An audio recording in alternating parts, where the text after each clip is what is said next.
Vers mi-juillet, là, j'ai récupéré un petit essaim de la valeur de boîtes d'1 kilo là, de conserve. C'est un essai secondaire. Cet essai, je l'ai mis dans une ruchette avec des cadres qui avaient été bâtis. Et là, je l'ai nourri au sirop. Et donc, la reine a pondu pas mal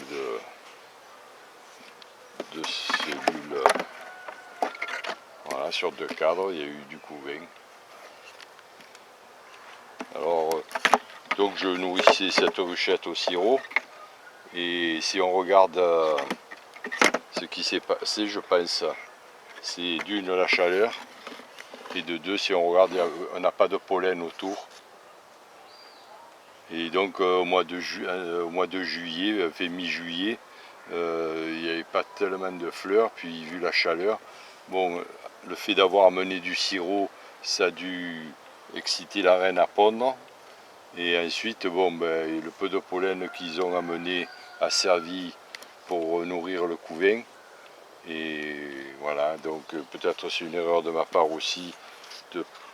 J'avais nourri mais pas assez. Peut-être à un moment donné j'ai dû interrompre. Et oui, c'était un couvain naissant.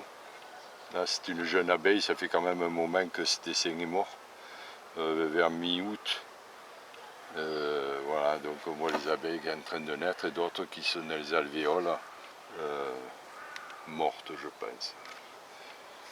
Tout ça dû à la chaleur et un manque de ventilation. Peut-être l'essaim n'était pas assez gros. Cette abeille vient de naître. Voilà, donc un moment, quand cette ruchette a ensuite essaimé, j'ai retrouvé l'essaim sur le même arbre, presque à la même branche. Et ce que j'ai fait, j'ai mis dans une ruchette avec des cadres que j'ai pris dans une ruche bourdonneuse, des cadres de miel avec du pollen, tout ça. Et là, j'ai regardé dernièrement, bon, elle a pondu. Je pense que cet essaim devrait sortir, même s'il est secondaire, qu'il n'est pas volumineux. J'espère qu'elle va se renforcer. Voilà. Quand la ruchette a essaimé, là, j'avais regardé, puis en effet, c'est vrai, il y avait du couvain et quelques abeilles qui étaient restées. Donc j'ai dit, bon, j'ai un peu sacrifié, j'ai plus nourri parce que je pensais que c'était inutile. N'ayant pas de reine, il n'y aura plus rien. Donc je laissais faire. Et dans le nourrisseur, il restait du sirop. Et le peu d'abeilles qu'il y a, bon, on a voulu se nourrir et ont épuisé le reste de sirop qu'il y avait. Voilà.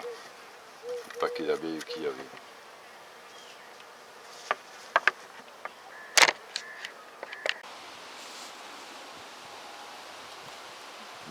4 jours après, là, je vois qu'il y a des abeilles qui naissent, mais par contre, elles ont les ailes rognées et je pense que c'est le varroa qui a dû faire ça. Apparemment, ça paraissait fortement infesté par les varrois. Et je suis obligé de revoir mon jugement. Je pense que c'est cette infestation de varroa qui a fait que la ruche, les abeilles ont déserté cette ruchette. Et même peut-être qu'elle est sortie d'une ruchette déjà encore autant infestée. Et voilà. Donc en voyant ça, donc j'ai de suite traité l'essai que j'ai récupéré là. Je l'ai mis dans une autre ruchette, je l'ai vite traité. J'espère qu'elle va tenir le coup.